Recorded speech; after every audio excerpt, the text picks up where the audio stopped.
I'd like to thank both of our presenters very much for those. Yeah, we're going to hold the questions. We'll get to the questions. What we're going to do now is ask the Board of Selectmen if there's anything they'd like to follow up on this evening, or if you'd like to go directly to the public questions. Maria?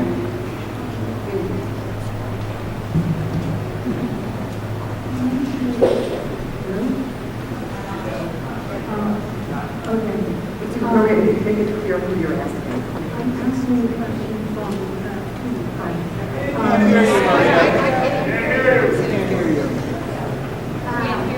I'm asking a question about your report. I'm asking a question about Ellen's report.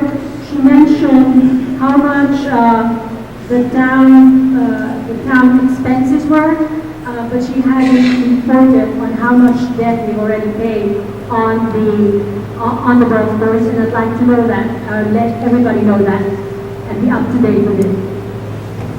First, let me say that Tony Genovese is not here this evening, so we don't have a detailed reporting on debt, but our original debt was $7 million, and we still owe just over $5 million, but Tony projects it will be $4.9 million by this time next year. Anything else? Or would you like to hear from the public? Okay. Oh. Thank you. Can everybody hear me? I yelled at 3 boys. I raised them so I can shout. I want to thank all the residents, first of all, for coming. Just like this, better? Use Ellen's microphone. Wow. Okay, thank you. I want to thank everyone for coming. This is marvelous. I think there's about 300 people here, which is wonderful. Yay. Thank you, guys. It's important we hear from everybody. I wanted to ask for Dan a couple questions, first of all. Hi, I'm Beth Heller in the Board of Selectmen. Have you given any consideration to discounts? Maybe it was in there and I just didn't hear it, to Woodbridge residents for golf, for example? The question is, have we given consideration to discounts for Woodbridge residents? This is a subject Ellen has raised with us several times. We haven't resolved it. We know it's on the table, but it's still an open question. Remember, we're going to put $15 million in this golf course, so we're anxious to be running a profitable business. Thank you. I'll keep going. Is that okay? All right. Sorry, guys. Okay. Could you elaborate a little bit on the conveying the property? Is that a lease or a sale? The Yale side? Yeah. The Yale side is proposed as a lease. In the current draft, it's a 99-year lease. So it's a conveyance from Yale to us.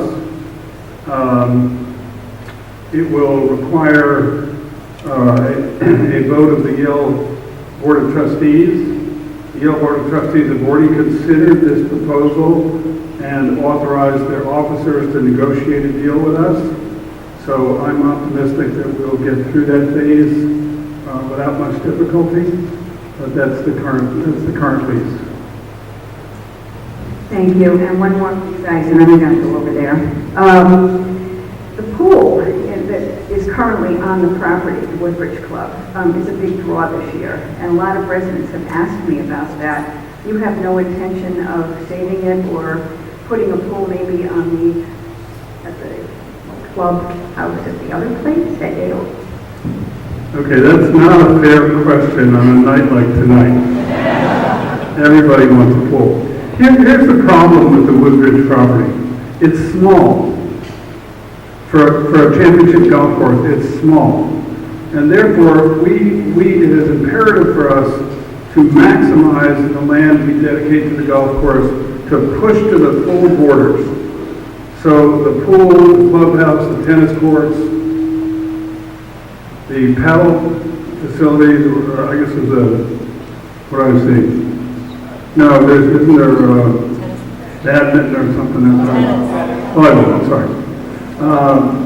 All of that is going to be part of the golf course. In addition, the maintenance shack will not be there. The tower, the cell tower, has to be moved to the other side of the road at our expense. So I'm sorry to report the pool is not in the plan. Fair enough. Okay, thank you. Can I just go over there and listen? Okay, is it still working? Okay. Again about the pool. You have an option in your proposal for a pool as part of your purchase, right? There'll be a pool. Will that be only for the over 55 residents or town? I know maybe you want to share with me. I'll share. Yes, the pool that we would build as well as the clubhouse, as well as the tennis court, would be for the homeowners, our 80 homeowners. But to be clear, our proposal also contemplates your existing swimming pool, the town pool, and the clubhouse, and all the other facilities not be touced. Okay, and I probably can ask, because it's two questions, but you can probably answer it. I'll do it, like politically. Number one, why 80? What was the number? Why was that chosen, homes? And I noticed from one of your diagrams there were 10 locations. How many are them? The ones in Connecticut are over 55. The ones that I think I counted 10, I'm not sure. And I'm done. Thank you. Thank you. Great question about the 80. And what we did was, when we were planning this, we said, we don't want to have a proposal where the amount of housing is more dense, more homes than what the existing zone would allow for. So our planners did several layouts, and they got to 80 homes, roughly 80 homes, and we said that's the target number. We're not going to exceed that density. So the existing property with the existing zone could accommodate 80 homes, and that's what we're planning, or proposing, sorry. In terms of other communities that we have either built or are building in the state of Connecticut that are what we call active adult, age restricted, 55 or older, I can't count it, but I don't have it off the top of my head. 10 sounds right, but I'll get you a count. Yeah.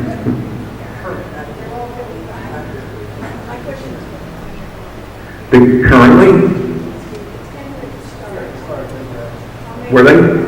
Okay, so 10 is the right number.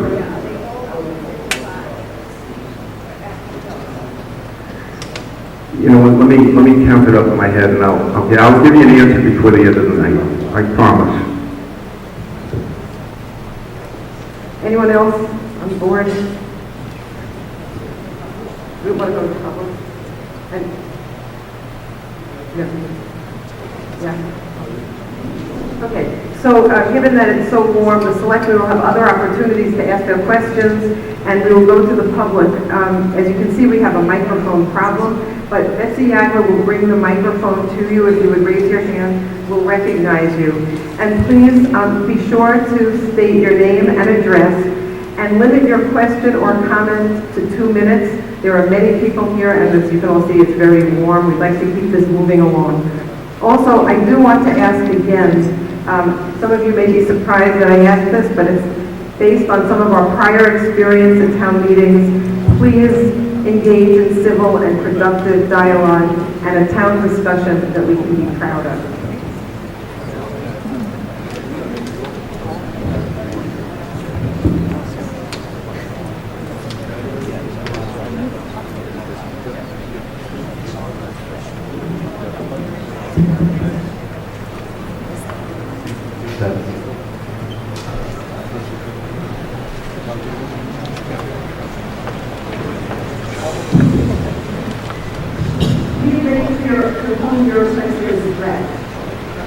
Road Lesson 14 Clemson Drive. I have a question for Solid Brothers, which was omitted, I think, in the presentation. know what the square footage range is from the carriage houses to the individual standalone homes?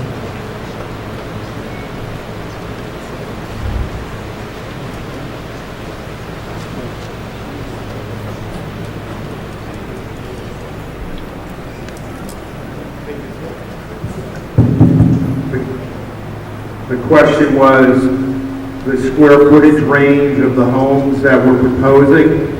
Yes. Okay. So on the carriage homes, it's approximately 1,500 square feet, not including the basement, not including attic area, not including the garage. 1,500 square feet to roughly 2,400 square feet. On the single-family homes, it would be approximately 1,800 to 2,500 square feet. Again, not including the garages, basements, or attics. Is that a double car garage or a single? Two-car, every home would have a two-car garage. Thank you.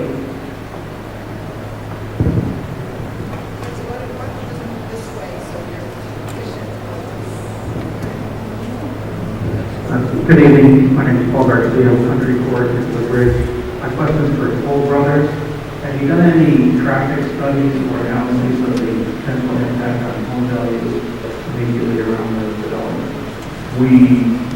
We have not done any traffic studies because this is very early in the process, but if we're allowed to proceed, certainly as part of the planning and zoning application and approval process, which we will have to go through, we will have to commission a traffic study, and it'll have to, that traffic study will have to be fully vetted out by the Planning and Zoning Commission and the town engineers. Yeah, and the request, the point made up here by one of the Board of Selectmen is, where is the entrance to the community? There's an entrance, main boulevard entrance off of Ansonia Road. That would be the main entrance. There would be a second entrance, but it's not what we call a live entrance. It's an emergency access entrance only with an emergency access gate. It would be actually gated. And that would only be used in emergencies if the main boulevard entrance off of Ansonia Road for some reason is blocked and emergency vehicles needed to get into the community. They would knock that gate down, that secondary emergency access gate, knock it down and be able to get in the community. Otherwise, there would be no traffic going in and out of that emergency access, and that goes onto Johnson Road.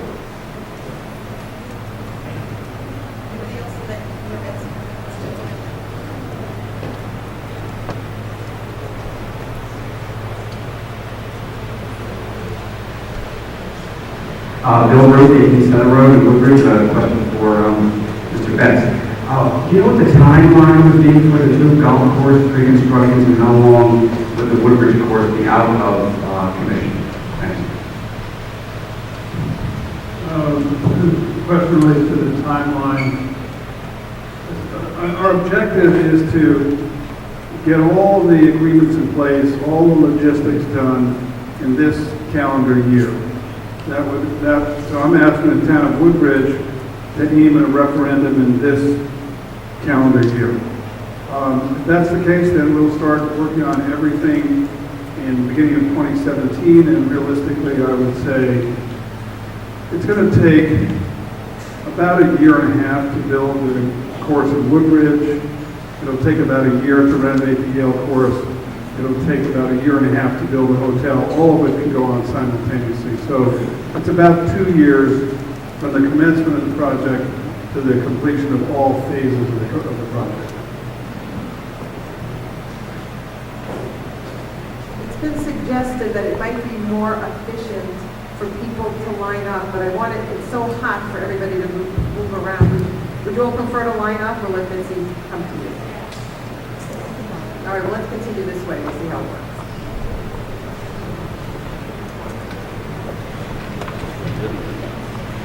Good evening. I'm Andrea Urbano and a resident of the Massachusetts Road.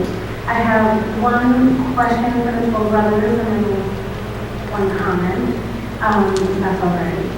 So my question pertains to zoning.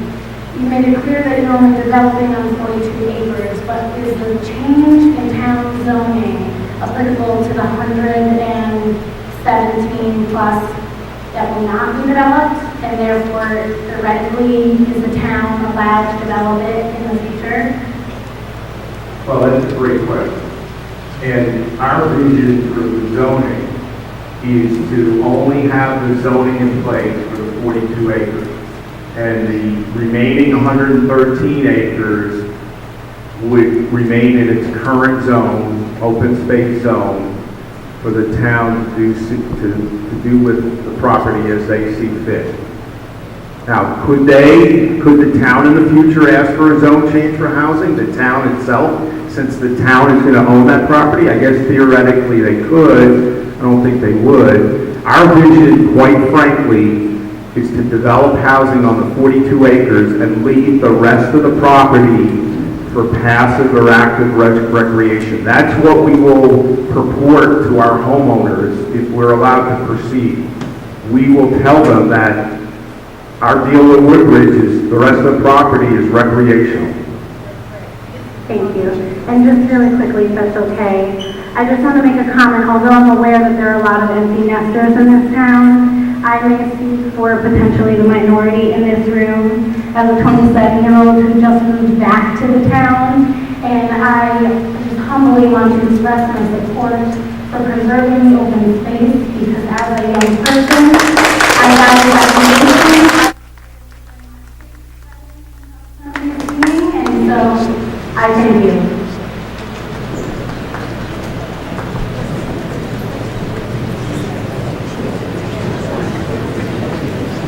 Hi, I'm Kenny Bershing on Hollow Road. We're trying to compare the two proposals. When will Toll Brothers actually start paying real estate taxes on property if it were to acquire them? Well, good question. Our proposal envisions that there would be no property taxes paid on any of the homes until that home is sold and conveyed to a homeowner. If you're buying the land for $5 million and we assess it at $3.5 million and apply the rate, it's $120,000 a year of taxes just on the land, would that be paid immediately upon closing, or are we being asked to sort of wait until you start selling units? You're being asked to wait, but having said that, if we pay $5 million cash at closing, we're going to start selling and building right away. That's assuming you get your approvals and there's no... We wouldn't close until we got our approval. And just to with the golf course proposal, you guys would start paying the taxes right away upon closing?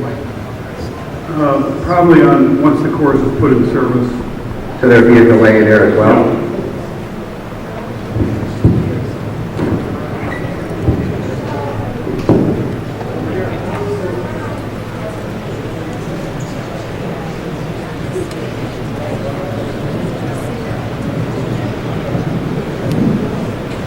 Joseph Palmieri, 30 Dimmick Lane. 36-year resident of Woodbridge. I love this town, and I want to see the best for it. I think our Board of Selectmen has done a very commendable job in evaluating the various options.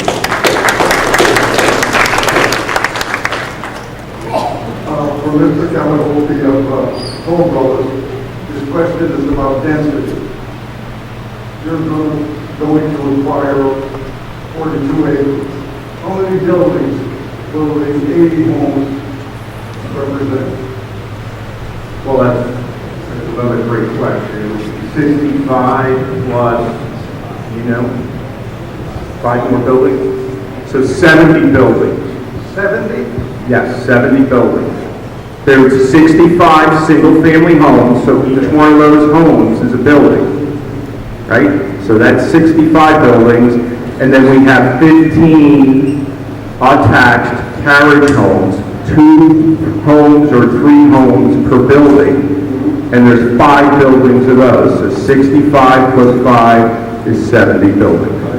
Thank you. You're welcome. Well, before we take the next question, the selectmen have asked me to clarify for you a little bit about the taxes, and you can see this on the comparison sheet. The Toll Brothers proposal, when fully built, would generate about $1 million in gross property taxes. Tony Genovese has calculated very conservatively that the town would net $600,000 to $700,000. Again, the timing is uncertain on that. With respect to the Redan proposal, the property would be taxed at a reduced rate, as it is now as the country club. So under today's rates, it would be about $70,000, and that might be a little higher depending upon what equipment or buildings might be on the property. You will see in the Redan proposal that we are still discussing some payments in addition to that tax payment. And with respect to Toll's proposal about the delay in taxes, that is something that has not been worked out. Some of what you're hearing, what you are hearing are the proposals at this point, some of which has been negotiated and some of which has not. So I hope that's clear to all of you. And again, I urge you to look at the comparison sheet.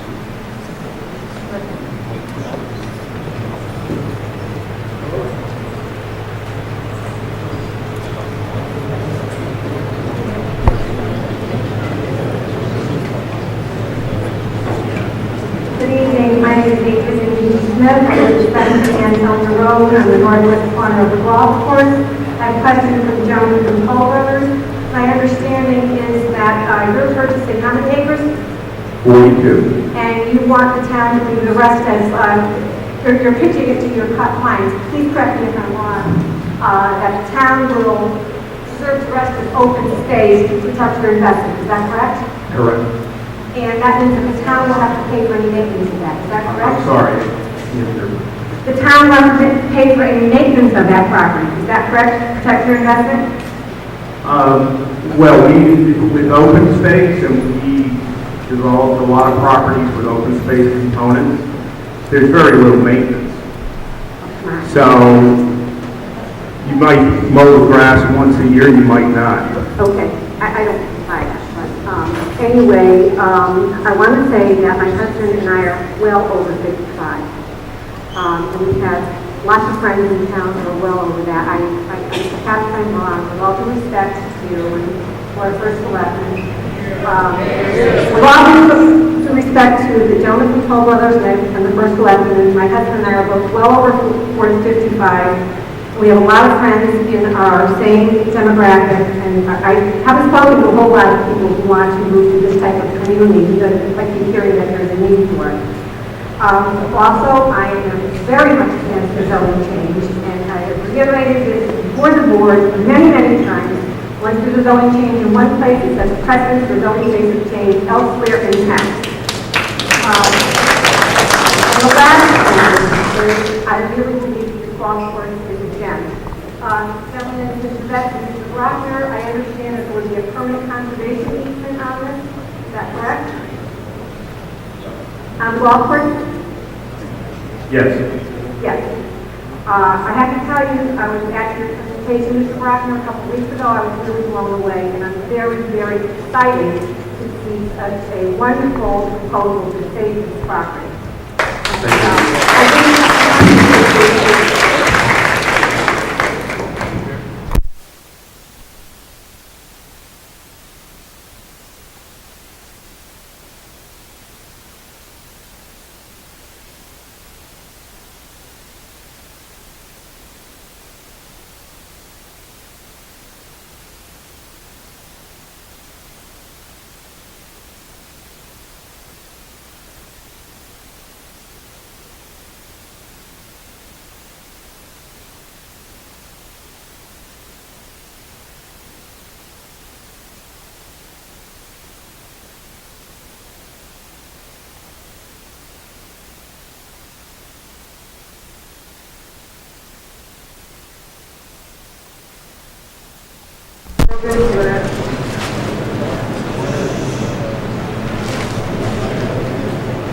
Good evening. My name is David Grogan. I'm a partner at the law firm of Corn & Wolf.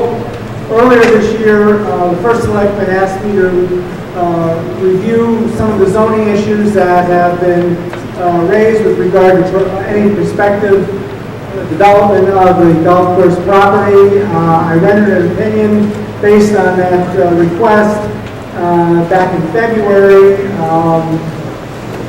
And I'm not going to read the whole thing or get into the whole aspect of it, but that one of the major questions was whether a change of zone to multifamily on the golf course property would become precedent for a request by a different developer for similar types of changes to other parts of the town. Now, there's very little multifamily property, very little property in the town that is zoned multifamily. And what my conclusion was is that a zone change could be crafted with regard to the golf course property, which would certainly not make it precedent for other properties. And one of the aspects of that, which is significant, I believe, is the fact that this is one of the few places in town where there is sewer and public sewer and water. And that's significant in terms of the ability of any developers to request a similar type of zoning in other areas of the town. It also, without getting into too much detail and down into the weeds, protects the town from what's called affordable housing, if the town so chose, because lack of sewers is one of the criteria for establishing that kind of housing, or not, as I said before.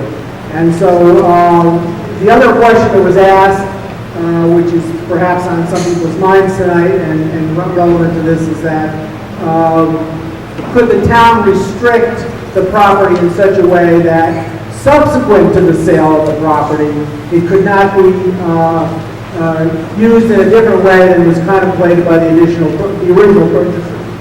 And again, my conclusion was, and this is something where one of the reasons why I was asked to get involved in this, is I represent the town of Ridgefield, I also represent the town of Newtown, and in Ridgefield there was a similar type of proposal.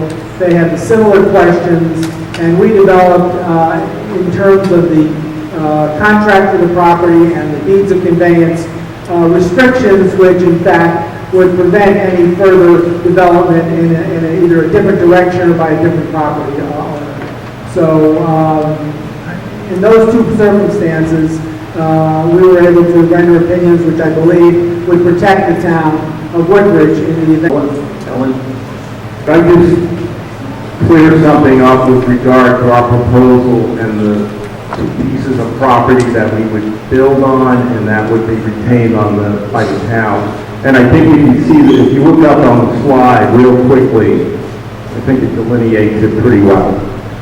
So total will develop on 42 acres of the entire property. You see that bullet point? The bullet point below it, the town retains 113 acres, or 73% of the property. In that 113 acres, if you go down a little further, 42 acres of the 113 that the town will retain will be held in a conservation easement and would be restricted to what we call passive recreation use, trails, that sort of thing. 71 acres of the 113 would be available for the town to use as open space or to develop it for ball fields or as they see fit. So that's the essence of our proposal. I wanted to clear that up for the folks here. Mary Wilson from Fairview Road. I have been to several of these meetings and I keep hearing a lot of the same things.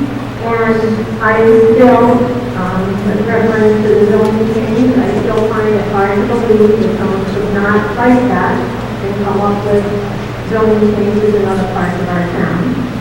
The other thing is we're told, I believe you would have to do some blasting in that area in order to put housing in. Is that true? Quite frankly, we haven't gotten as far. I don't know. It's certainly played on part of the property, but the part where we would build the home, we haven't investigated. You could be right. I don't know. Well, I live across the street from that property. That property is a hill. There's a reason that it's a hill, because it is wetlands under there. And I have seen in other towns in Connecticut where they did blasting, the wells were contaminated. Connecticut doesn't have anything to protect the homeowner when this happens. I believe there are no laws from what I have read on the internet to protect us. So if that happens, we are all sunk.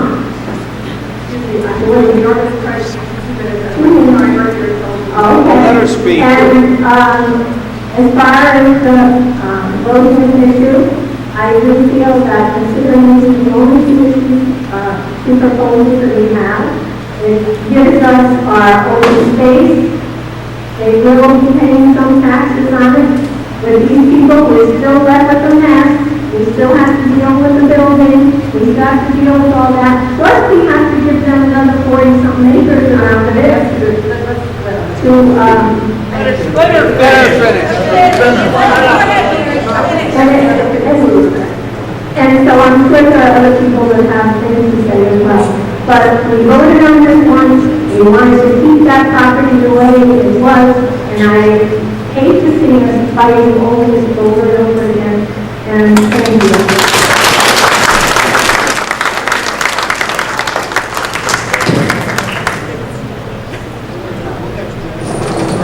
I'm Sarah O'Leary, and I live at, on Emerald Lane in Woodbridge.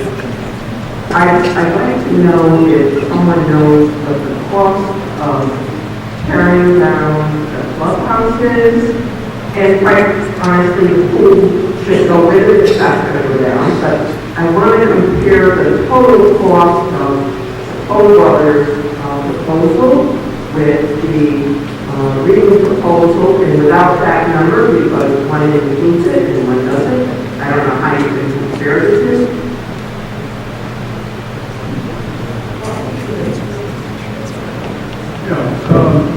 Let me just be clear. In our proposal, the burden of taking down the clubhouse and the pool, that's our burden. That's our cost. That's not your cost, and it's not a credit against the cash that we're putting up. The other proposal seems to me the burden of taking down is the town's burden, and I can't answer that. I do want to remind all of you that there's a great deal of information on our website, including a report that recently looked at different options with respect to the clubhouse, and I think I can answer your question, but I urge you to look at the report for more detail.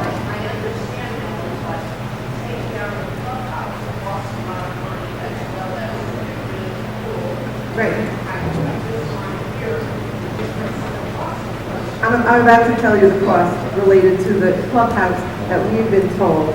And these numbers, it was said to add 15 to 20% for soft costs. Demolishing the building, $516,000 plus 15 to 20%, and that's assuming no hazardous materials, no asbestos or anything else. There are many other iterations, again, that are in the report.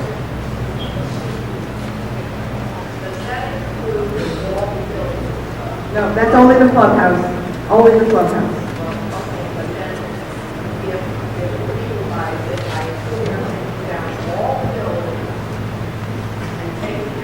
That's right. You want to know what it would cost us to do all those other things. Yeah. Right.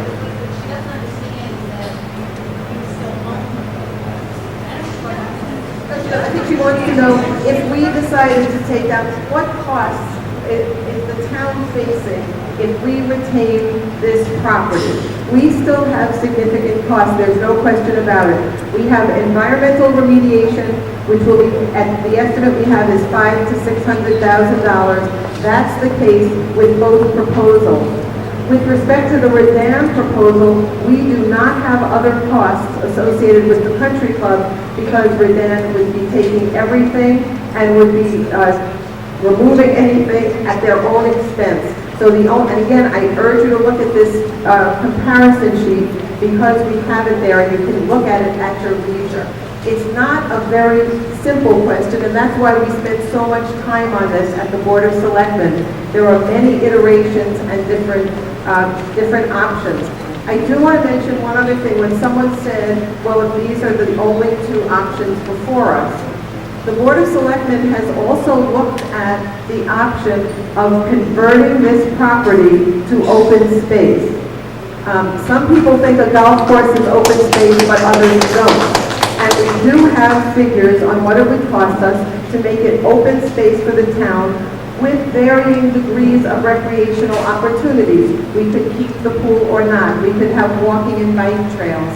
There are different things we could do on the property. We could let it become a meadow. Of course, that would be the least expensive. With the toll proposal, we still have over 100 acres to consider those things.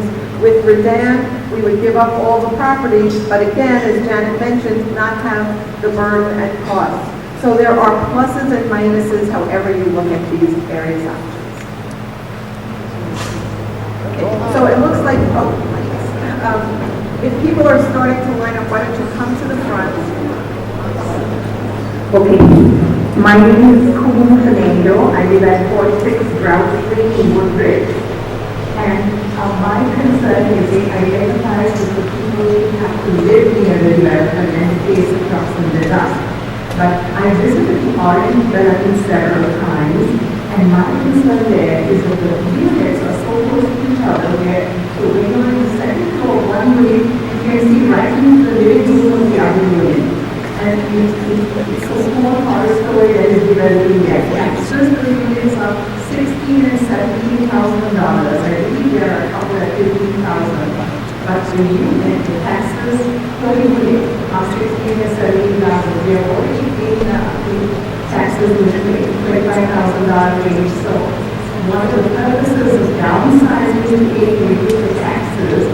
And secondly is we cannot have the units so close to each other. And I want to put up some time they don't have an answer. Please have to have some idea because we've done this kind of developing all over the state and all over the country. Well, if you're talking about density and if you're talking about field zones in orange, I think that's what you're referring to. The way that development was planned and laid out is different than the way we would plan it and lay it out. There's a lot of houses at Fieldstone in Orange, which is right on Route 34, that are back to back, that are what we call alley loaded. I don't know on a unit per acre basis, how dense our proposal is compared to Fieldstone. Intuitively, I think they're more dense. I can do a calculation. I can give it to the Board of Selectmen and Ellen, and she can disseminate it. I'd be willing to do that. Good evening. My name is Denise Rock, and I live at 23 Grouse Lane. I have a question and a comment for both. Paul Brothers, I'm in that age group where you start to look for homes when you're 55 and older, and I look at several communities here in the state of Connecticut. The problem I have as a 55 and older is you can come in at a low price. And by the time everything is said and done, when you build your house, nowhere near that. It's almost like a bait and switch.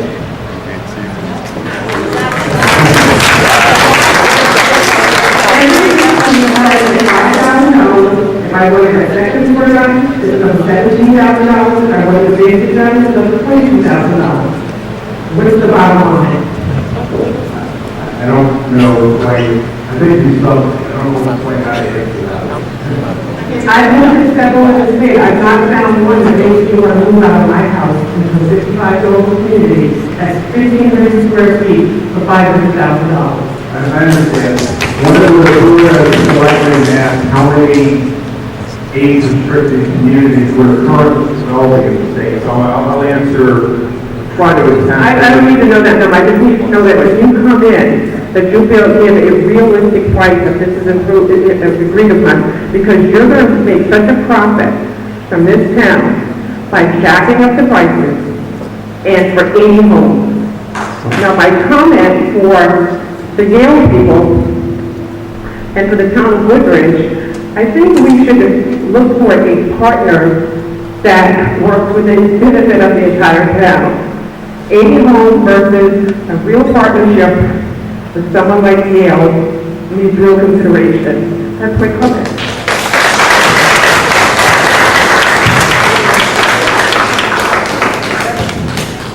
I'm Tracy Cipriano. I live at Nettleton Drive. First, I want to thank Alan and the Board of Selectmen for your ongoing efforts to find a resolution to this issue and continuing to accept proposals. I have a couple of questions for that are down.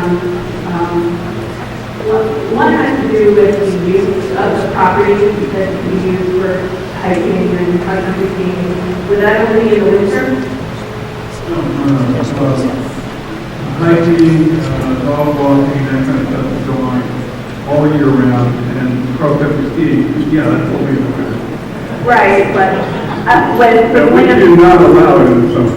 you don't allow it, it's tough. But with land set aside in the Toll Brothers proposal, it's clear that the town can use it year-round. Just wondering what the configuration will look like in your proposal. Year-round, you know, in the United States, at private golf courses, it's very unusual to have people walking around. But in Europe, and the British Isles, and so on, it's not unusual at all. People walking their dogs. You got to be aware of the golf. You got to be aware of what's going on. But to me, that adds ambiance to the place, and that's what we propose. Okay. Have you thought about what the fees would be for golf for either one or both courses? We're working on that now. We've got to produce a fee that generates a return that keeps the whole project viable. At the same time, we've got to respect the fact that people have to be able to pay it. So we're working on it. I don't have a number just yet. And one last question. How do you see this benefiting the town long term? It sounds like a great thing for Yale, but how do you see this benefiting Woodbridge in the long term? I'd say several ways. First of all, it's perpetual open space. So if you go along with us, you don't ever have to worry about a single square footage of this land again. We're putting a deed restriction on the property. It's perpetual open space. Secondly, we don't burden your fire department. We don't have a building on the property, none. We don't burden your fire department. We don't burden your schools. We don't burden your police department. That's a benefit. Thirdly, we'll pay real estate taxes. The numbers will be a negotiated number here, and we'll pay it when the course is done. I'm not going to comment on the other proposal. The distinctions are obvious. You can figure them out. Do you have a contingency in Yale that renew your lease in 99 years? What's that? Do you have a contingency plan if Yale doesn't renew your lease in 99 years? Well, let's see. No, I don't. Since people are lining up, why don't you move forward, and if people want to line up, we'll get to you anyway, but if you'd rather be in a line, please feel free. Hi, good evening. I'm Brian Hines, 53 Road, Woodbridge. Okay, thank you. So, I'm the president of the Woodbridge Land Club. We own several grants of conservation restrictions on town-owned property. We look forward to working with the town to protect and preserve this property as well. But I just want to let you know, this past Sunday, I walked the property with the golf commission. Absolutely beautiful piece of property. We feel that this is an asset to the town that we want to hold on to and cherish in perpetuity. And we don't consider this to be a burden in any respect. And we just want to let you know that we are looking to protect this property. Hopefully we can work together with you for that.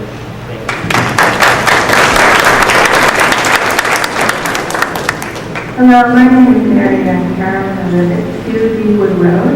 And I am just making a comment, and I would like to speak in my strongest support for the redemption proposal because of the expertise and the record of success that Mr. Beck has shown for our collaboration with Yale, which is a great community partner, for the lack of problems and questions that we have about setting legal precedents or zoning changes. And also, I think that you should think beyond the short-term gain of $1.5 million to look at the long-term possibilities that a world-class golf course and a hotel, which those of us who live here in Woodbridge would like to invite friends from out of town, realize is well needed. Thank you. Hi, my name is Ed Weinberg. I live at 24 Ranch Road. I got two questions, one for the total of the people. How long do you expect it's going to take to construct the 80 units or so? Well, we build on contract, but we estimate our pace of sales to be approximately 20 to 25 years. So if you do the math, 4 years, 4.5 years, but that's just an estimated projection. Oh my God, call it 4 years. Okay, and I assume that also the pricing depends on what the demand is, so that could go up. Even if we're not going to redo those, we're not going to finish the basement of the attic. Okay. Okay. Question for the person from Color Wall. I guess that when you said was that as long as there was no sewage at another location, you could write it in such a way that the zoning could be changed so that there would be multifamilies in that area too. Is that correct?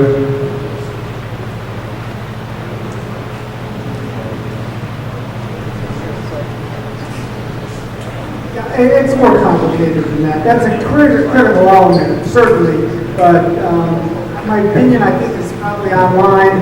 You can read it. I haven't changed my thoughts about it based on what I've heard tonight, so you can look at it there and see that. I don't think it would be helpful to be able to do that. Okay, so as long as the company that wanted to change the zoning didn't feel like running the sewage up to wherever it was going to do it, or maybe there was some federal money that somehow became available that would pay to run sewage throughout the town, or well, these are issues that the town can control. I mean, you can't put a private, well, you could, I suppose, put a private sewer line in, but it's prohibited by the prohibited by the town would be required to put it in? On the cost. I mean, you know, on a private sewage treatment, you know, the cost for 100,000 gallons is quite substantial. I can't give you the exact number, but I mean, it's not usually within the range of any developers. Okay, so there's some method of subsidizing it from federal or someone else to, I mean, eventually we're all going to have sewers, aren't we? Someday, and all going to have water? I mean, you can say no, but it's happening all over the place. Thank you. Roger Shirley, 5 Fairview Road. And the guy in the big truck at the top of the hill, saying no to I've been flying here for years. Okay, I've been coming to these meetings. Same results. You know, $5 million. $5 million seems like a lot, but actually, it's not. How much is our mill rate going to drop? What do you guess? Nil. We're going to spend it on something else. And then we will not have, with the revampable, we will still have the open space. We will have the beautiful course to look at. Okay, we might not have the clubhouse, we might have the pool. But hey, we didn't get any support for the clubhouse or the pool for years. They wouldn't pick up and dime nothing until this year. Volunteers and the Recreation Commission got up and pushed it. I put it on my Facebook page, Woodbridge Alliance, and I got to a lot of people and drove up the membership. Now people see what the club is like. I would love to see us keep it and run it at a properly. You know, but every time we give a contract to the operator for 3 years, and then we go out and shoot him in the foot, so he can't make his money, and here we are back again. So if we sell this to Toll Brothers, we're still going to have the same problem, what to do with the rest of the property, and we're going to be right back where we were. We're not going to have any money to fix the club, nothing for the pool. But with the revamp proposal, I think they can make something beautiful. It hasn't been 2 minutes. It hasn't been 2 minutes. And I have something for the attorney for the zoning. How much is it going to cost us in litigation to fight off the rest of the developers that come into this town? You imagine how much litigation would cost? Roger, this is Shaw is our timer, and I have great faith in her. We have many people, so let's hear from the rest of the people. Okay, guys. Anything you want to question, write something, get to my Facebook page, Woodbridge Line. Thank you.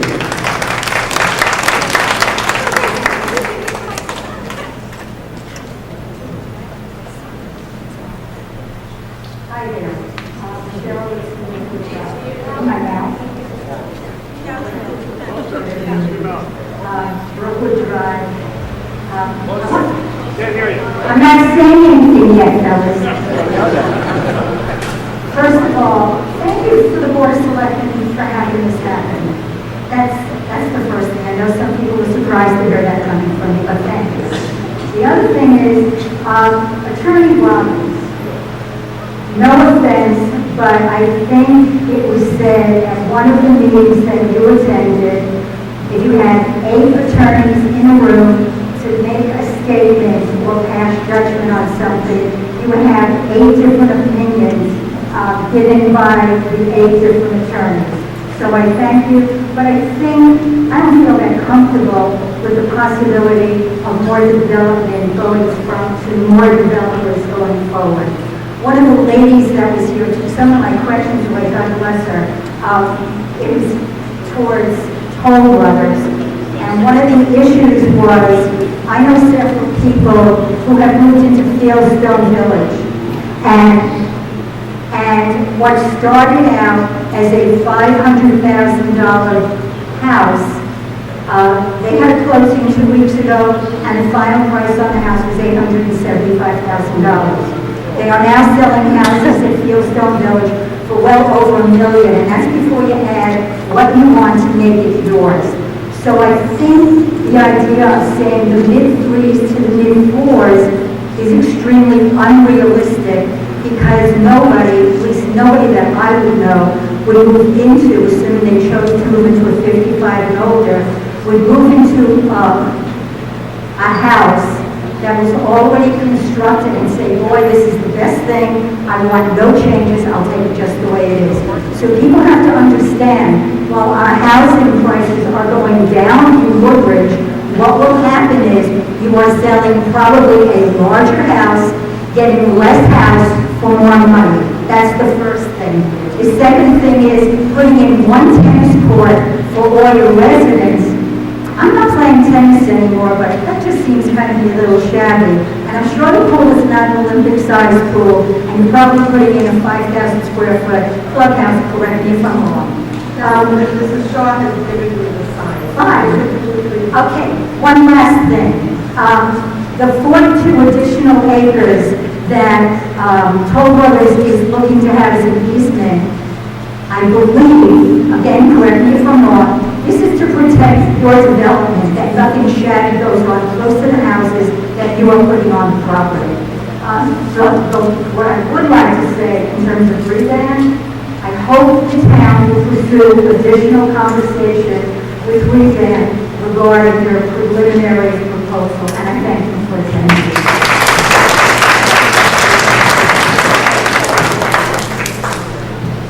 Hello, my name is Allison Johnson. I live on 46 Newton Road, and I have been coming to a number of these meetings over the years, and I'm concerned about the building of new homes in Woodbridge, where the housing market right now is not doing so well. kind of say what you just said. But I feel like we're going to have to make compromises, and the retail reserve proposal seems to be a good compromise between maybe some reimbursement for the town money and not developing that. Thank you.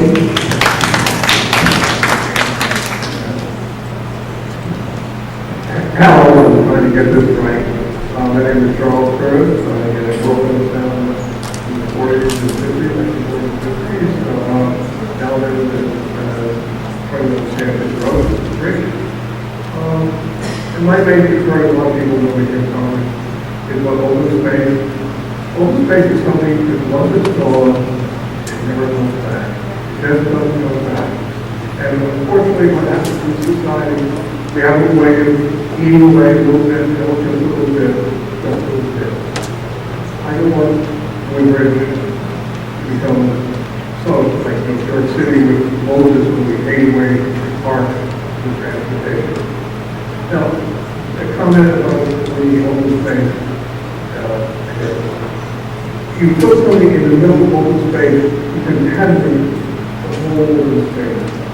You know, it's not that open space anymore.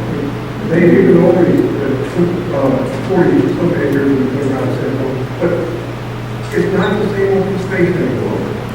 So anyway, you know, if we eat away at this open space, this is just the beginning of more eating away, more eating away. 2 years from now, 4 years from now, it won't be more space. The second point I want to make is sort of a question to the board, they sort of presented this as a place for people to reach 455 without getting removed. Well, if that's the case, that's going to cost us a fortune. Every time a person 55, 65, 75 moves into this development, a family with 2 or 3 kids move in. I mean, they just will be moving in this development. Because, in other words, if we have 40 families that move into this development, and you have 40 families that have kids move in, they'll cost us more. Then you're making real estate taxes and everything else. So that was a false statement anyway. So I'm just like, the board consider that little factor that really will be a loss. Thank you very much. Hi, my name is Debbie Ryan, 50 Hickory Road, Woodbridge. I am a lifer here. 60 years my family has been in town. Open space is extremely important. The years since I contacted used to be a little bit more the uses to what our needs are. However, we have opportunity of what we've already paid down is $4 million next time. So now we're still like $1 million away from like owning that whole property. We have an amazing recreational program in our town. I think we should use that space. We have the opportunity to walk it on Sunday, and I learned that there are modern golf courses, and I learned that there are these new golf courses. I heard our classic golf course is like something that's really special. So I think it's great having an idea of sharing golf courses and doing like doing the option of having your destination golf, but use our classic course that's already here.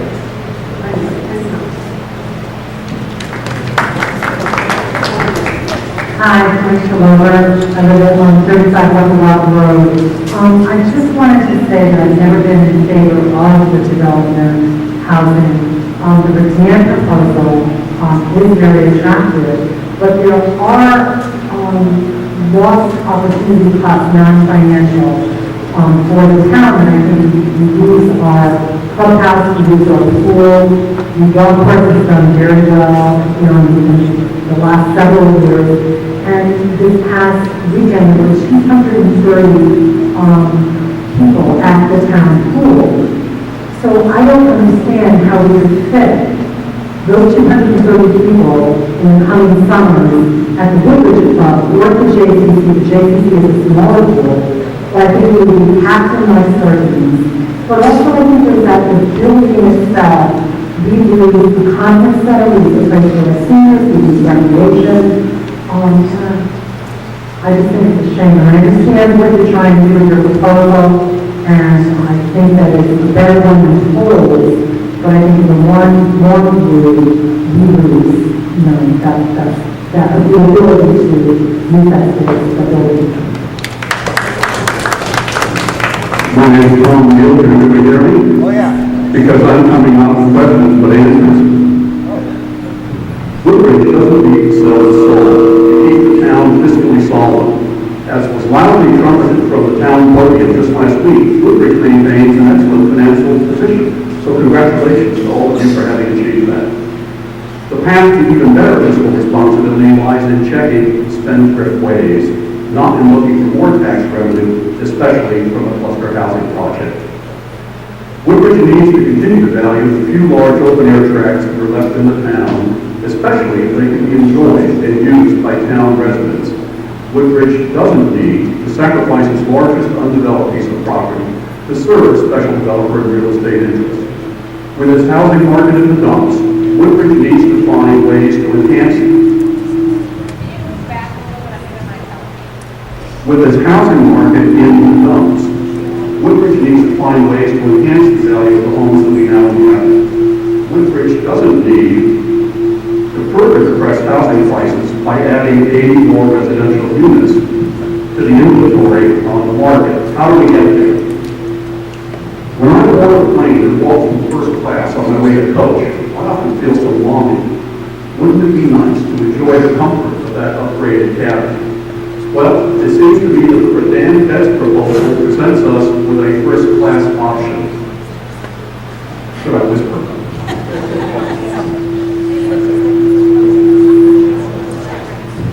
The possibility of having one of the best golf courses in the country in our backyard.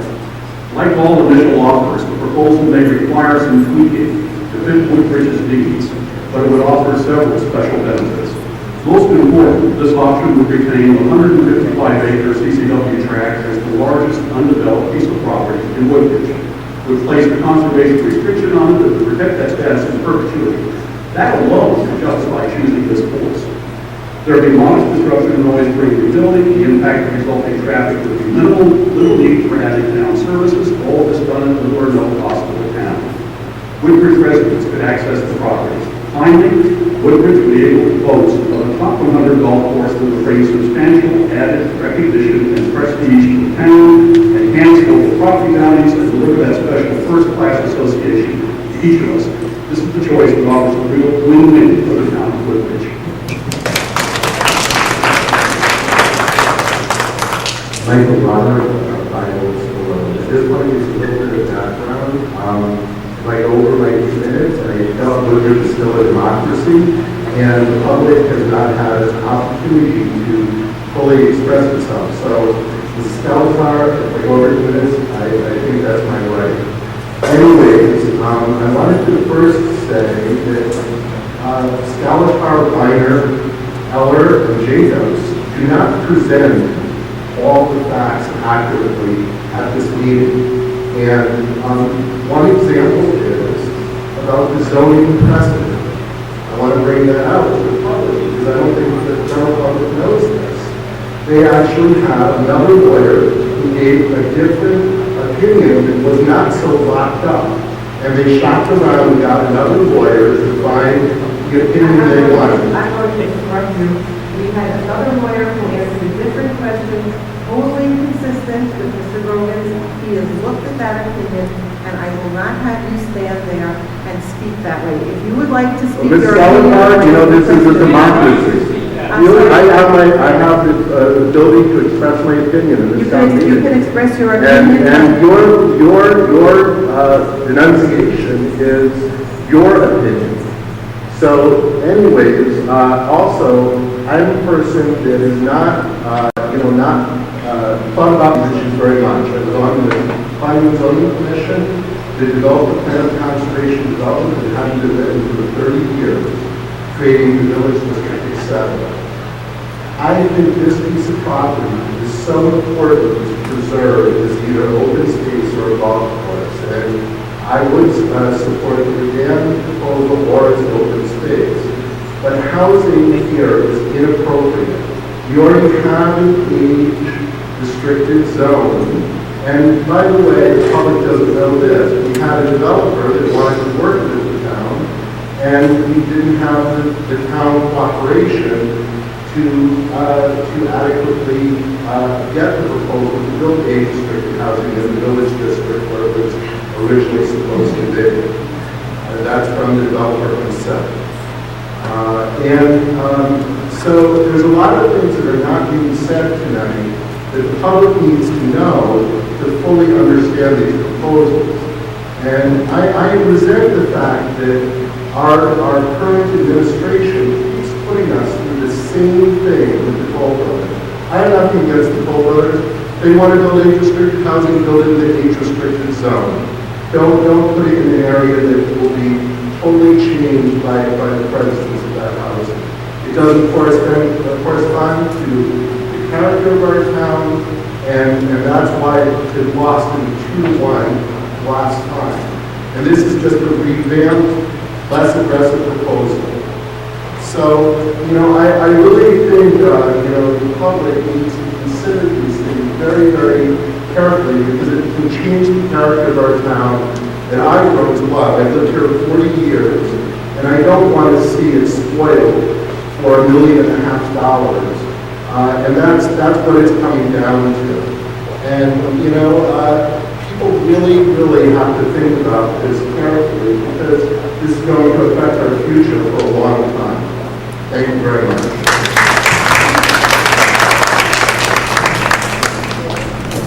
Good evening.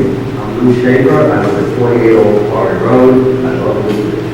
I'm trying to get a grasp on the proposal. So I have to confess right up front that I'm not a fan of either one, but I am trying to keep an open mind. I understand the dance proposal how the entire property will be used, but in order to understand the other proposal, homeowner's proposal, I really need to know concretely how the entire parcel will be used. I understand how 42 acres will be used, I understand the other 42 acres, but that leaves another 46% of the property. And I guess my question is directed to Ellen.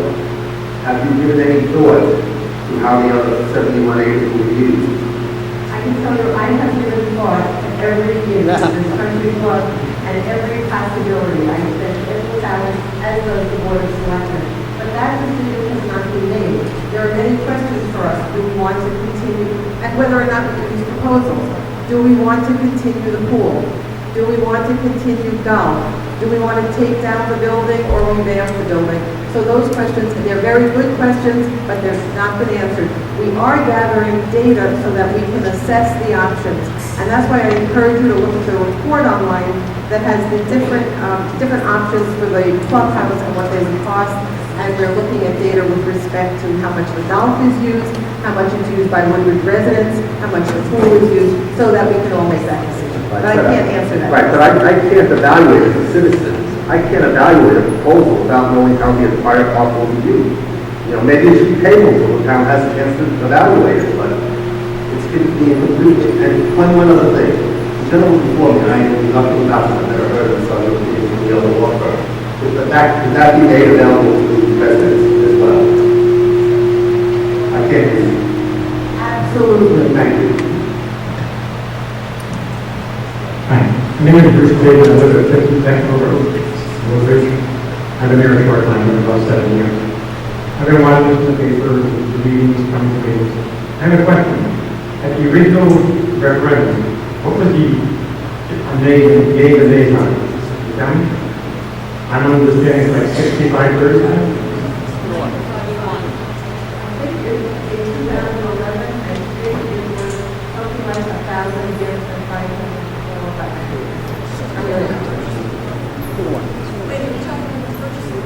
Yes. Oh, the purchase.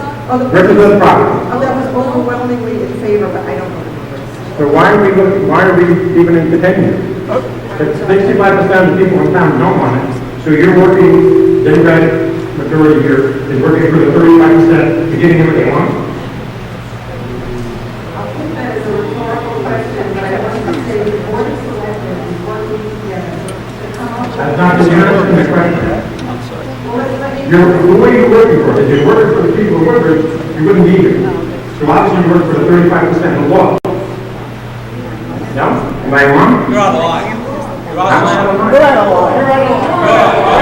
Like I said, the people didn't want to have it, and you're bringing it up and over and over and over again. We're going to end this discussion. You're entitled to your opinion, and everyone has heard it. Please hand the microphone to the next person. John Colby, 24 Timber Lane. And my question is more to the board than anything else. Have you considered or looked at the financial ramifications of either proposal to the town's infrastructure, i.e. Fire, police, and so forth? Yes, actually, what Tony did is a calculation of the revenues from the toll proposal. He took the gross Anticipated revenues, and then reduce that to net, taking into account town services that would have to be used. With the redan, they were minimal, and I don't believe he's done that. Thank you. I thought Connie saw this point, Dave. Last under 14 Deerview Road, Woodbridge. I went to the bottom of the hill, coming down from the Woodbridge Country Club, and I get flooded out. Heavy rain, it all winds up in my basement. So my question to you is, has any hydrological study been done?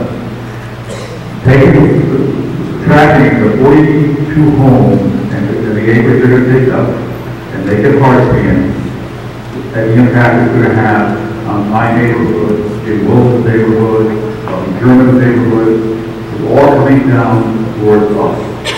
And I had a conversation with somebody who is the guy in the gift to us. She remembers most everything. In 1982-83, we had floods at the intersection of the Anthony Road and Johnson Road. I remember the hurricanes in the 70s.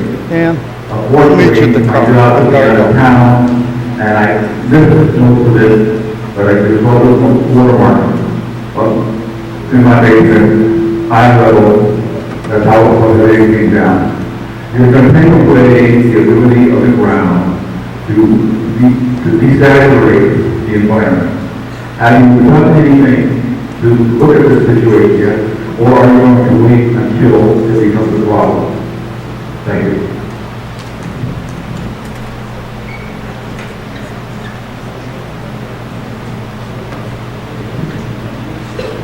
My name is Joyce Simpson, I live at 5 Oakland Lane.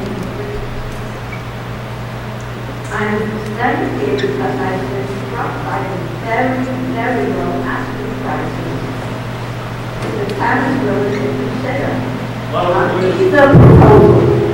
So the Toll Brothers paid $5 million for 42 acres supposedly, but they would like a buffer another 42 acres. So 84 acres, $59.50 an acre, pretty good deal. Most people I know pay $100,000 per acre in town, so that's a great deal. And we don't want the housing anyway. We get an even sweeter deal. $3.5 million for that beautiful piece of property. I mean, I think if you went to any, they're paying Yale $50 million. Go to any other town with a piece like that, we should be talking 12 to 14 million. I mean, they are really getting away with murder for 3.5. Correct.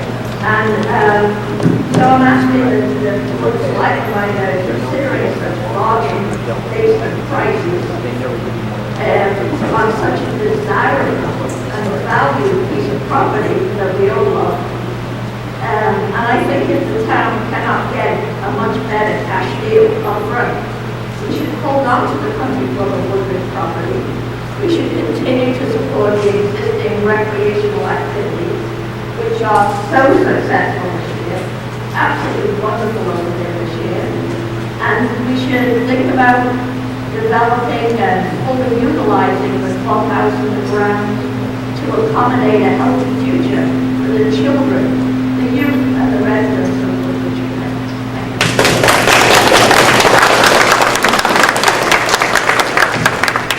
Amy Morello, 184 Ribbon Road. I wanted to speak briefly to both proposals. First, with respect to Toll Brothers, I long opposed your proposal in this current format for two reasons, and I just want to specify them. One is you built a proposal that is inward looking. These people in these houses who have their own little clubhouse, et cetera, it doesn't make them part of our larger community, which troubles me when we have amenities that could be, shared by all ages in that way. But the larger issue is the zoning one, and I'm only going to speak to one issue. I have many concerns about the zoning change and the precedent set. But the thing I want to mention is that having been the Deputy Commissioner and the Commissioner of the Department of Energy and Environmental Protection, everybody should be aware that you can actually have a development that does not have sewage access and that is denser than regular zoning. In fact, in Madison, one was approved. The state is the one that does the approval. And so there is a process to move forward with housing without sewer access. The other aspect of this is that I am aware of the interest of some people to have over 55 housing. We aren't looking at all the other properties in town and factoring this that are still undeveloped.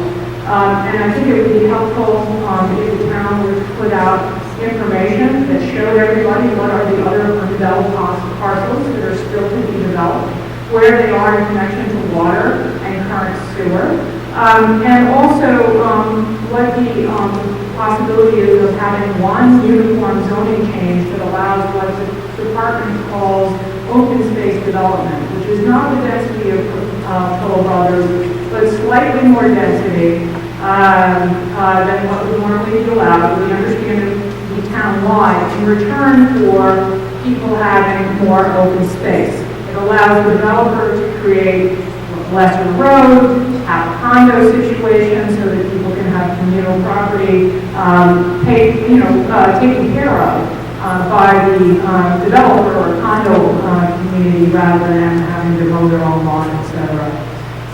And then finally, I have a question for both of the proposals. To the extent you suggested there will be trails, it's not clear to me the toll whether those would actually be public for 3 miles. If they are, where would residents park who are not residents of your community? And the same question for Redan. I think it's great that you're proposing being able to walk on the golf course while golf is being played, but most of us in Woodbridge would probably have to drive to get there, or you need to provide some other way for us to have access. So I just ask you to factor that in when you're talking about publicly available trails.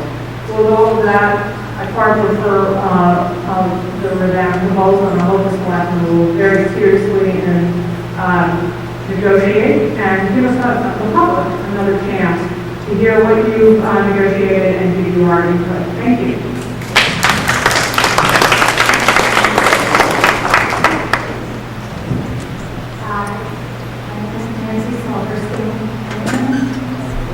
And I live at 47 Blue Road. And first of all, I'd like to say thank you to all the people who pay attention to the minutiae that perhaps some of us don't have the time or inclination to do. But I wanted to comment, I wanted to say thank you to those people who stood up here tonight. I know a few of them, Dr. Mrs. Pine, Dr. Roderick, and something very important happened here tonight. And I want you all to think about it. We had a 27-year-old stand up and say she wants to come back to this town and she wants the town preserved as she knows and loves it. And nobody really responded to that or reacted to that. And I personally think it's very important. So, Andrea Urbano, here's to you. So, I just wanted to share a thought with you. My son owns a 20-plus acre parcel in town. And I stand on that parcel and I look out at its beauty and I look at the wild animals. And when I deconstruct these numbers, I guess it's half the acreage, so we would be looking at 35 Toll Brother units as a comparable. And I'm appalled. And I suggest to everyone here tonight that you find out either directly from this gentleman or go on the website to see if there's an easily accessible Toll Brothers project in the state of Connecticut that is as dense as this one, and go and see for yourselves what it actually means compared to, and by the way, I'm not a golfer, and I could care less, but the vision of a beautiful world-class golf course that I choose to bring my guests to would be far more appealing than teeny houses that would be up-priced every time you turn around. And thank you for your time.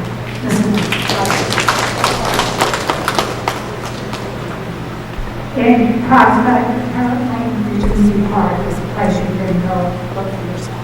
Thank you very much for your time. I'm sorry I went on. Hi, Kathy Rick, I live at 181 Rimmon Road, and I've been paying very close attention to this issue for quite some time, actually since October of 2011, when the first toll proposal came before a previous Board of Selectmen.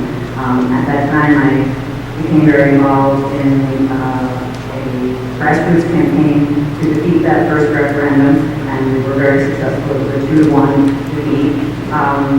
So I've spoken at many, many meetings on the same topic of the country club over those last 5 years, and I'm extremely pleased to be able to speak in favor of something tonight. Because in evaluating the details of the Grogan proposal, while I don't believe it's perfect, I believe that it satisfies the vast majority of the issues that I and most other people in town who have opposed this residential development have had. It provides a substantial cash payout to help to pay down the debt that the town incurred in purchasing the property in the first place. The fact that the property would be protected in perpetuity, to me, is huge, and is really the center of why I'm so much in favor of the proposal. But in addition to the fact that it avoids the zoning problem, and with all due respect to Attorney Grogan, I have had some other zoning attorneys look at the various opinions. I'm acquainted with several zoning experts, and I don't believe that it is quite as cut and dried as he portrays it. I believe that there are many ways in which he may not be familiar with the fact that there are quite a few large parcels of land in town that actually are on state roads and do have sewer and water accessibility, so those parcels would be quite vulnerable if a change to the zoning is made, such as it is required by the toll proposal. So, in my view, the fact that we get the protection in perpetuity and we avoid this whole zoning problem, which could be really, for future generations in the town, could change the town forever. I think most of us came here because we like the open space in Woodbridge. We like the fact that we are so accessible to New Haven, yet it feels like a rural community, and we're the only community in the state of Connecticut that actually that is close to a city, yet has this amount of open space. To me, that's something special that ought to be protected and preserved. It shouldn't be frittered away.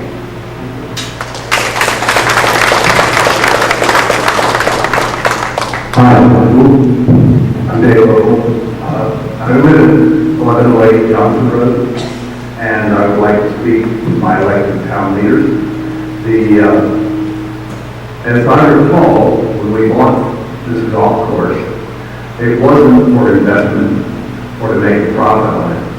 I'd like to congratulate you now for bringing us two very concrete proposals that we can look at that don't just rely on real estate development to the profit of some big corporation that wants to come in and take advantage. 5 years ago, we did defeat in referendum an offer that was absolutely pocket change from the same people who are back today offering $5 million.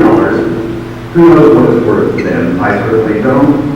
But we own a golf course, and we have a group here who wants to turn that golf course into a world-class facility. I'm sure that all the time you've invested in this has not been a lot of fun for you, nor did you intend to get into the real estate development business when we purchased the golf course. However, the term bait and switch has been used once tonight. It seems to me that a proposal that was pocket change a few years ago and $5 million now is not the kind of people that I think we should be getting engaged with. And you can sit down, we're done almost done. I'm not making disparaging remarks about his character, I'm making disparaging remarks about the offer. It was a bad offer, and we voted it down. And that's very simple, it's a simple statement.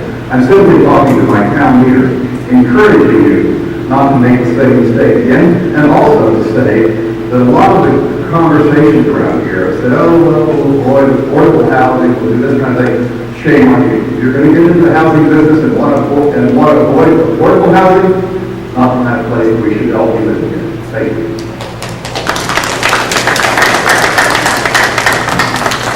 Good evening. My name is Tim Moses. I live at 18 Rice Road in Woodbridge. I grew up in this town. My mother and her family grew up in this town. We've been long invested in this community. I was the past clubmaster, scoutmaster. I played basketball at this particular place. But the reason I came here to talk to you is I wanted to give this piece of property that we're talking about a different look. It has a historical look. My family actually helped settle Mildred, the Fowler family. And when they needed some property to develop a farm, they went and bought the Woodbridge Club property as their farmland. And who did they buy it from? Roger Sherman, who signed the Declaration of Independence. So it does have a historical element to it, and keeping an open space and that historical connection, I think, is well warranted. Thank you.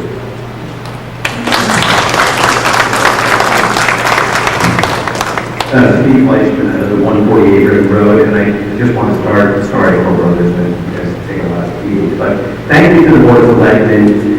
I know that many offers came through, and we're talking about this specific one, but I know that you heard development of Toll Brothers from 40 acres to 140 acres, and prices at different levels, and tried to take into account all of the hearings that you heard when you met with people. So thank you. I don't envy you in that position. Nothing against Toll Brothers. Actually, I think the reason we're not hearing from people who want them is they all moved out of town. A lot of people have left this town and moved to Fieldstone Village because there was nothing available for them here. Having said all that, wearing a master shirt, because I would be much happier taking the property and turning it into a world-class 36-hole golf course affiliated with Yale. I do think it will bring a lot more than just golf to the course. I think it will bring some recognition to the area and maybe start to bring our house values up again. So thank you for the offer. If you need a starter during the week, I'm happy to volunteer for once in a while. And thank you again to the Board of Selectmen. I know that this is not an easy job, and we come at you personally sometimes, but really we appreciate all the hard work and effort you put into all of this. Thank you.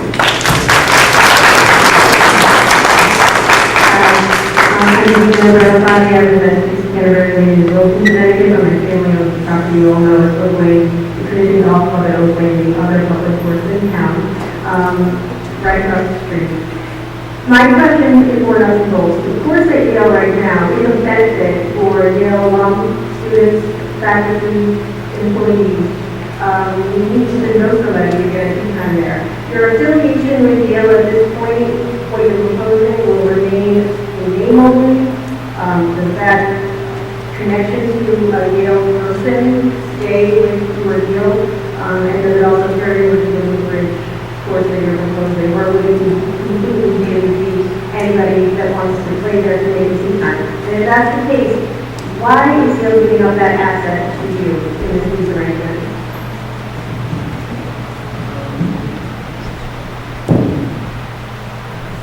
First of all, we are respecting the rights of Yale students, Yale faculty, Yale alum, and those rights will be preserved in both pricing and tea times at the Yale course.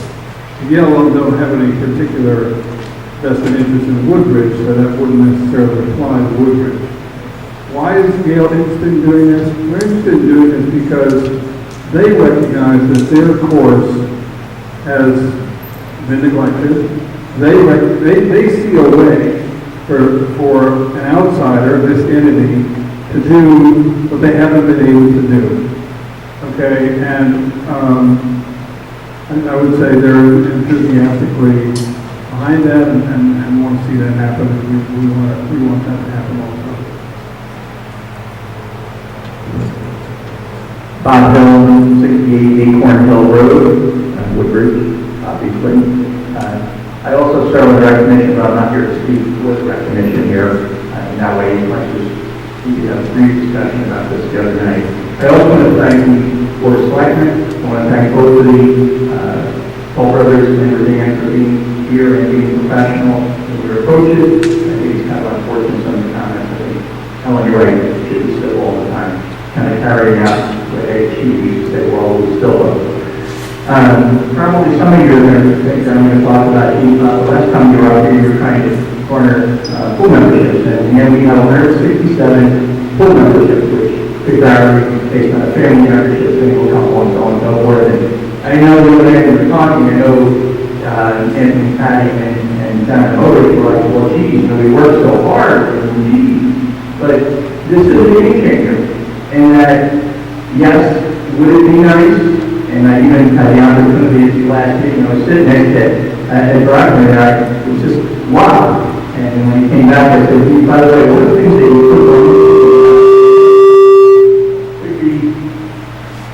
could be all these new pool members? And I understand, I personally will not be standing out there with a protest sign if your proposal goes forward. It's the one I'm in favor of this time. I think there's still some work from a negotiating standpoint. But at the same time, I think there's a place for Toll Brothers. The place for Toll Brothers is actually on Bradford Road, because it seems like the other developer doesn't want to move forward. I wasn't really locally thrilled with 137 units on 15 acres anyway, so maybe you can work something out over there, because 55 over to the market that probably should be served. I do have one question, though, that I do have concern with, and it does have to do with your proposal. So let's just say hypothetically that this goes to referendum in November. Kind of coincidence, a lot of people are voting in November, but that kind of works that kind of nice when you really do get a good sampling of the town. You have a lot here tonight, it's great. So it goes to referendum, and it gets voted positively. Okay? And so you begin your process. Several part question here. Would you immediately close on the property, or would we be now waiting for all the permits that need to take place with the Haven and Yale and the street light that probably have to put at the access to get into the new hotel, or would you close on immediately? And the reason I asked that question, if it took a considerable amount of time, obviously, our current golf course operator is not going to be motivated to operate the golf course, knowing that the golf course is going away, which is going to become a larger burden for us, where they may just go away completely, and then we'll be stuck running the golf course or losing money. I'd like to hear how you're going to resolve that issue for the residents of the town. Are you willing to put up some money up front that if you do not get permitted, that will cover our loss that we may incur having to restore and bring the course back if your proposal doesn't get approved? I'm in favor of it, but where do we go on that?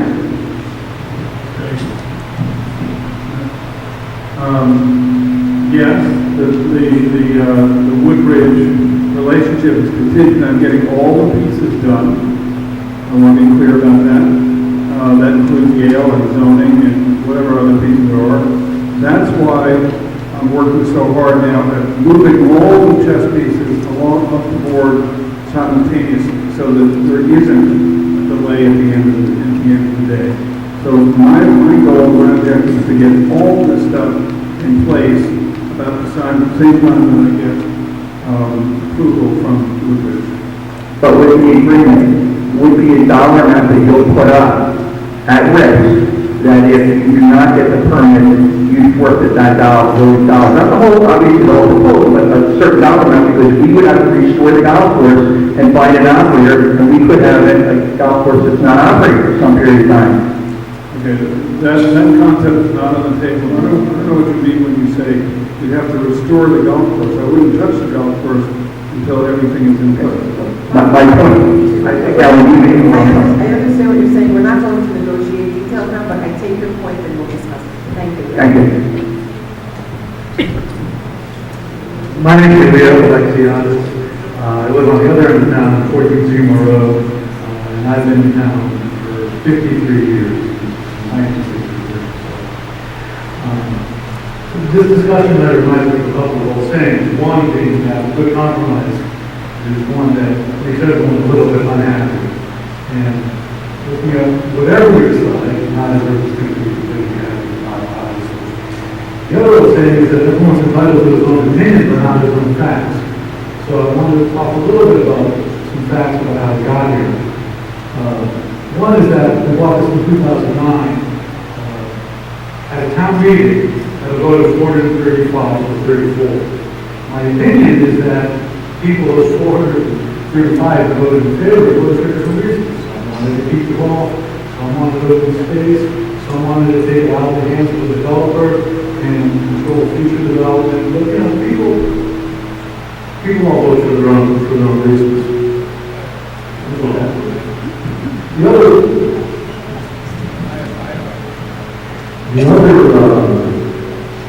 statistic is that the last referendum in 2011 was defeated 588 in favor and 1190 against. That was the poll vote. And again, I think people voted for various reasons for that. So mostly I want to thank the board for bringing these proposals to the town for discussions at town meetings like this. I know that you're all acting in good faith, that's why the people are making the proposals, so that we, as the public, can be heard about this and voice our opinion and end up voting on the measure. Thank you.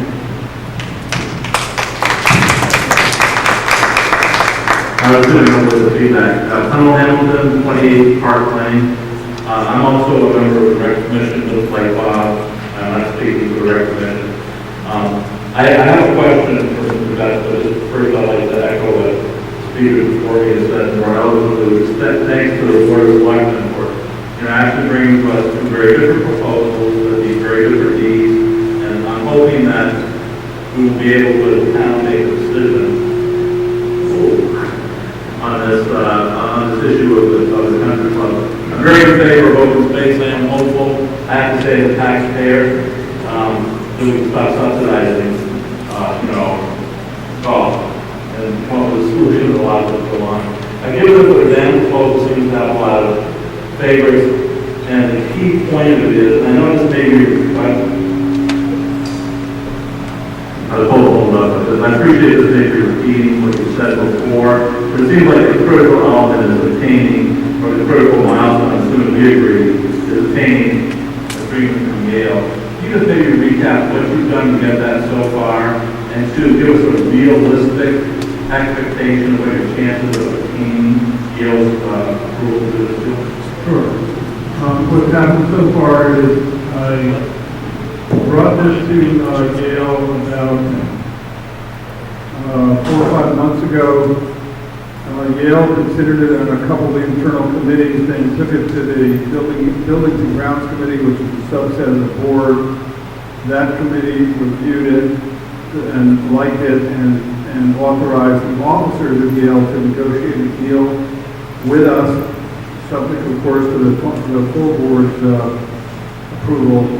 That agreement is in negotiation now. It exists. It's a live document. It's going back and forth. And I think your question was, and then once that's finished, the full board would vote on it. I think your question was, what would be my handicapping of the likelihood of this happening with Yale?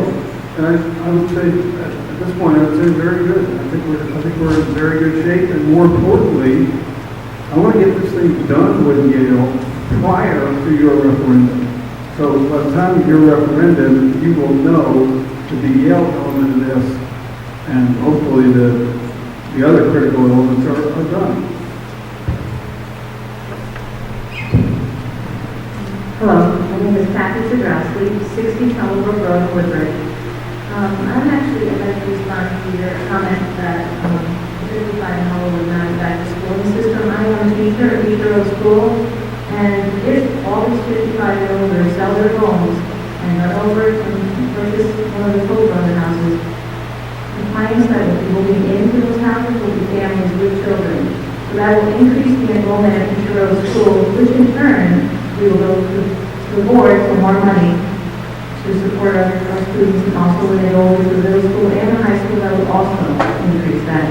So unless there's this little bank account that you're going to put aside some money, I would really like the taxpayers to understand that there will be an increase. And we're already paying more money per student in each of those schools than we would in Hampton High School.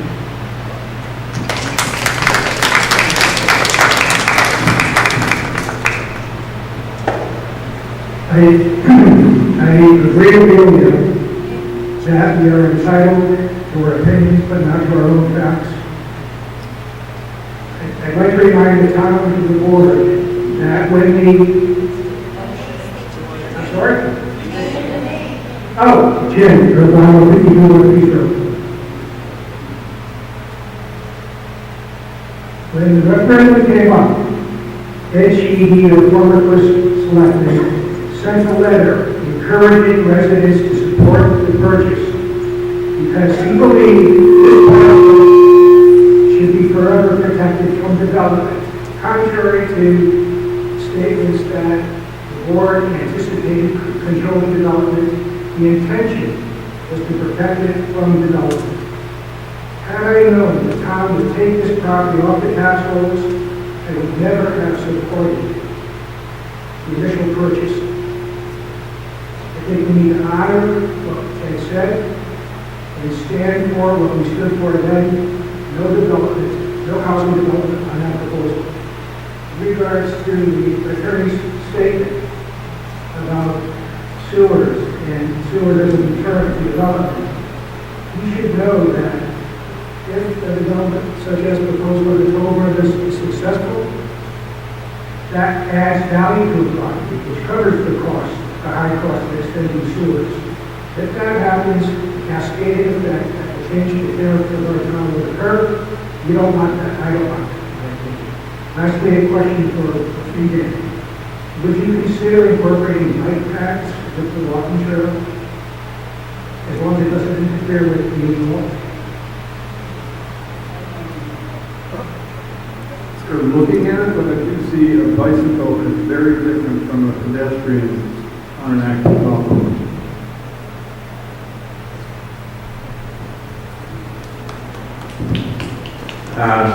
Robert McLean, 181 Rimmon Road. I'm intrigued by the new proposal, and I have one simple question, which is kind of what's next.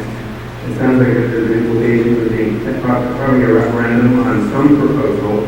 It sounds like what has been proposed by Redan, while quite intriguing, is still at an early stage and probably warrants more negotiation. And so my question is, the town, what do you see as next?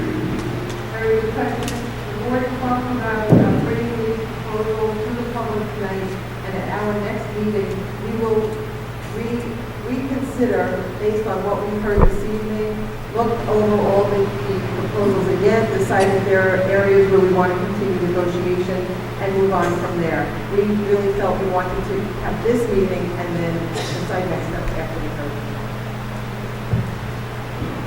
Good evening, Jeanette Blitzman, 1097 Johnson Road. We've heard from a lot of people tonight.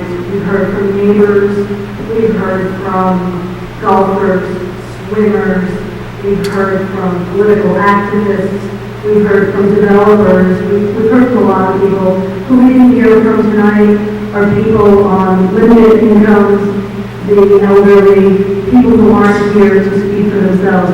This room would accommodate them anyway. But what I want to say here is that I applaud the First Selectman for bringing us two excellent proposals, for bringing it forward so that we can end, the meeting and have us give some relief to the people who really need it in town. Heard a lot of elitist kind of rhetoric tonight, and believe it or not, there's a lot of people out there who are in their homes because they raise their kids here, and they own their own homes, but they really can't afford to move anywhere else. I applaud you for bringing these two excellent proposals, and I encourage you, make a decision, bring it forward, let the people vote, and let's be done with it. Thank you so much.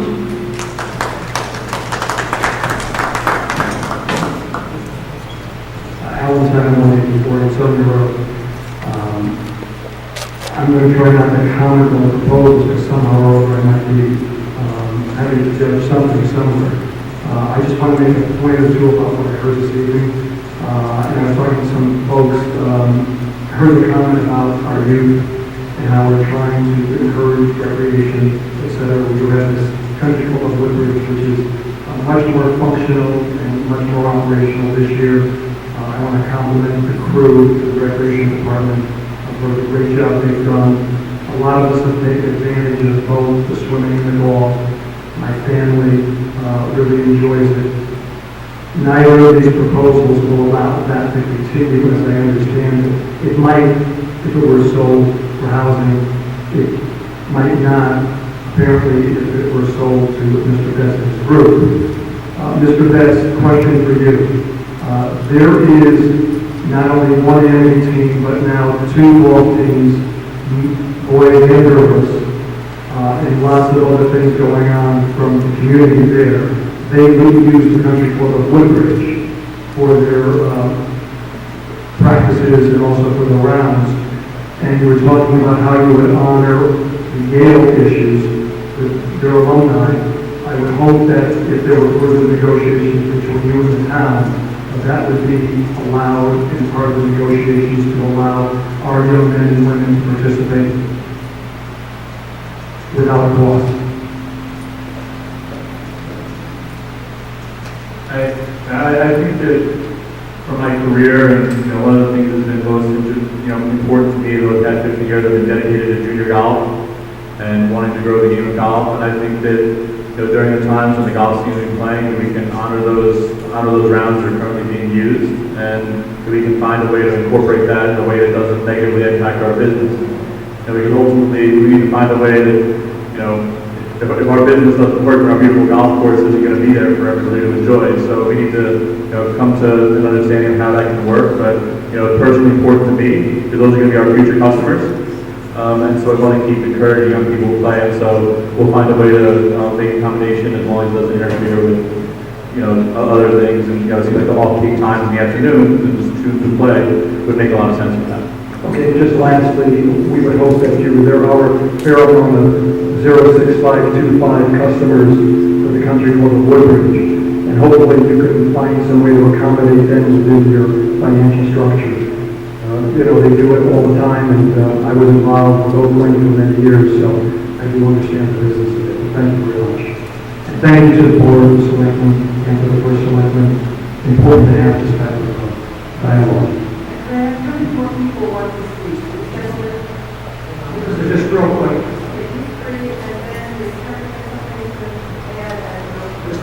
Point of interest, I don't know if anyone bought something tonight or are aware of. The Sacred Heart has just purchased 3 Can you hear me? I think it's fine. Sacred Heart University purchased the Lake River Country Club. No, and I think that may be, I don't know if it's a similar scenario or not. I think that's maybe an interesting deal.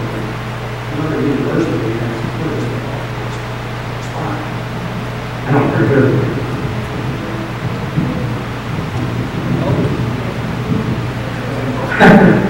Anybody aware of that? Yeah, my name is Rich Grogan. I live on 24 Sunbrook Road, and I'm a member of the Woodbridge Country Club. Now, we just heard, probably 2 nights ago, at our meeting, that somewhere along the line, Casper is not going to meet its goal this year. And when I say it meets its goal, the way this works is they make so much money, and they reach a point, and after they reach that point, we in turn get 50%. But with all the things about selling the club, the Toll Brothers, all their things are down. So it's not going to be a good year for golf. And I have a question for you. Do you think that all these acres, okay, which we paid $7 million for, is only worth $3,500,000?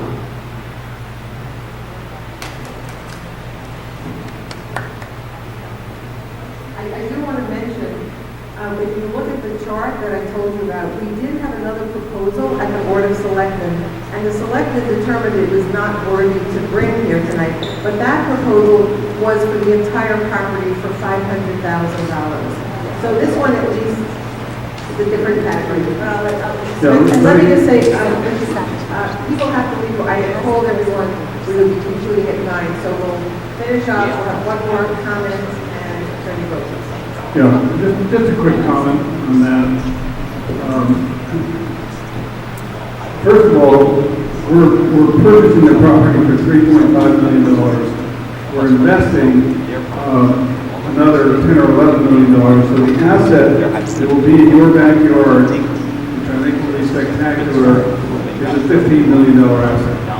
So on the purchase price, go look at what Sacred Heart paid for Great River, subtract out the appraised value of the clubhouse, and you'll see that they paid $2.6 million for a golf course that is in pretty good shape. So I don't think our proposal is a low proposal, and I think if you look at the end of the day, I think that's yours.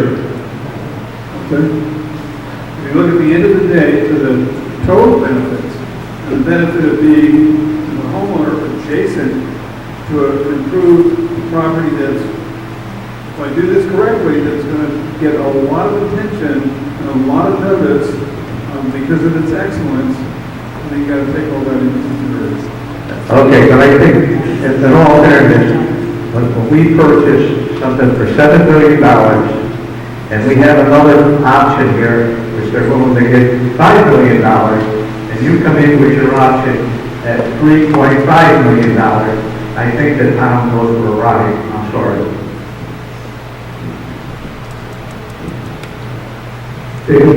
David Mulder, 35 Buffalo Road.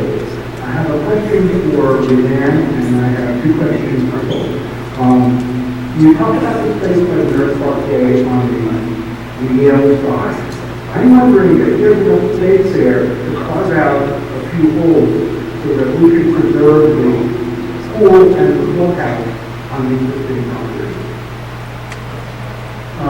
No, it's just not feasible to have a golf course that's bifurcated by the Wilbur Frost. It's just not feasible.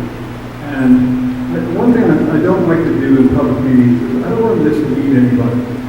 We are not going to keep the pool. We are not going to keep the tennis courts. We're going to use every square inch of the property to build a world-class golf course. I can't do it on the property as configured. So it's better, you may not like the answer, but it's better that you have the answer than you walk out of here thinking, well, maybe he's going to change his mind. Okay, thank you. And control. You talk about sewers. What municipality is expecting to discharge from the sewers? And have you reached an agreement with them? And do they have the capacity to do that? I believe the sewer lines that we would look into goes to the city of New Haven. Have we talked to them at all? I think we may have met them once several years ago, but currently there's been absolutely no active discussion on that. Okay. I have one more question, and I have just a few very brief comments from some of the town information. On your logo, it says, quote, America's Most Trusted Builder, TM. Is that a trademark or is that an award? Trusted builder? Well, that's what it says. I thought our logo was America's luxury home builder. I don't think so. I got a letter right here. Back up. That's what I remember. The other thing that I have to say, when we talk about, again, we talk about the money, but I have in my hand the budget, which is very interesting information to read. And there are 4 items that I would like to bring to the forefront. One of them is a $5.2 million proposal for a redone police station. The second one is $1.75 million for fire trucks. And the third is $1.1 million to the old firehouse. And if you go to the end of that, you'll find that those figures are bonded at the tune of $9.8 million.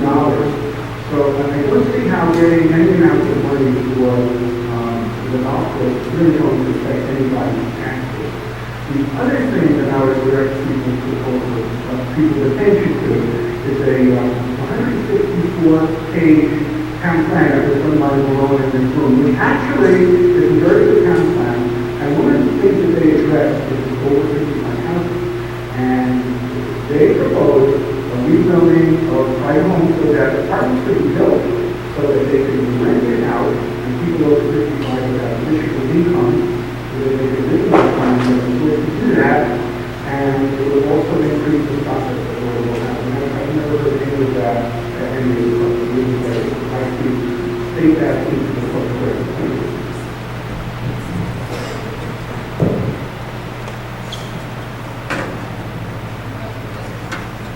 Before Attorney Grogan speaks, Mr. Beck, I just want to thank you very much. I don't know if you all almost done, but he has to be now. So I think we do a round of applause to thank you very much.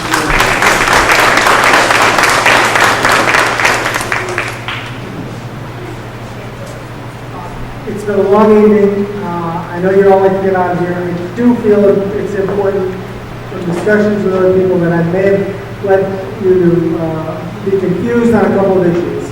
I was trying to simplify a fairly complex question, and I overemphasized, I believe, the sewer question. It is important, but there are many other issues that are important. And the main one is, which is that the zoning commission, when it's acting in its regulatory making capacity, has by law a great deal of discretion.